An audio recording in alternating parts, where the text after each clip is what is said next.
তারা আইনানুগভাবে গেছে, আমরা ল ফার্ম নিয়োগ করেছি, আমাদের চেষ্টা আমরা করছি, আমরা আশা করছি এগুলো আমরা বেল ক্যান্সেল করতে পারবো এবং দ্রুত সমস্যা।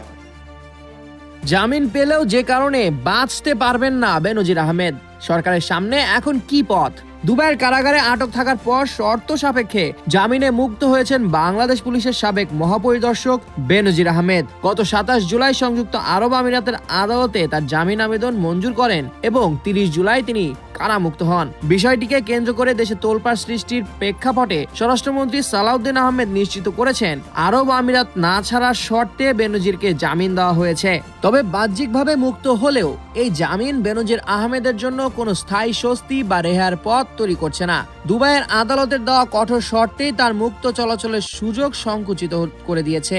জামিনের প্রধান শর্ত অনুযায়ী তার পাসপোর্ট আদালতের জিম্মায় রাখা হয়েছে এবং আদালতের পূর্ব অনুমতি ছাড়া তিনি কোনো অবস্থাতেই দেশ ত্যাগ করতে পারবেন না। ফলে আন্তর্জাতিক বিচার প্রক্রিয়া বা ইন্টারপোলের রেড নোটিশ এড়িয়ে অন্য কোনো দেশে পালিয়ে আশ্রয় নেওয়ার সুযোগ তার জন্য সম্পূর্ণরূপে বন্ধ। নগদ নিয়ে এলো হার না মানা হার অফার। সর্বনিম্ন 10,000 টাকা রেমিটেন্স নগদে পাঠালে থাকছে স্বর্ণের হার জেতার সুযোগ।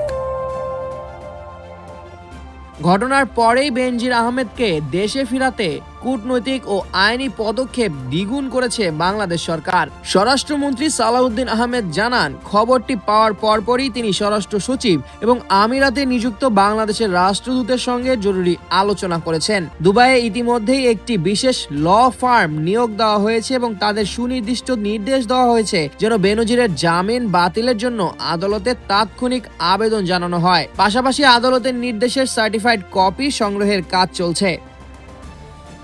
দুর্নীতি, ক্ষমতার অপব্যবহার ও অর্থ পাচারের দায়ে দুর্নীতি দমন কমিশনের মামলায় ইন্টারপোলের সহায়তায় তাকে গ্রেপ্তার করা হয়েছিল। পররাষ্ট্র প্রতিমন্ত্রী শামা ওবায়েদও জানিয়েছেন যে প্রত্যর্পণ সংক্রান্ত যাবতীয় প্রয়োজনীয় নথিপত্র আমিরাত সরকারকে সরবরাহ করা হয়েছে।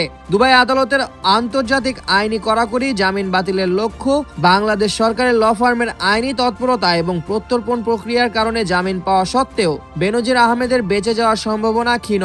এখন আইনি লড়াইয়ে জামিন বাতিল করিয়ে তাকে দ্রুত দেশে ফিরিয়ে এনে প্রচলিত আইনে বিচার সম্পন্ন করাই সরকারের মূল কৌশলগত পরীক্ষা বলে মনে করছেন সংশ্লিষ্টরা। সামিউল জয়, 21 টেলিভিশন।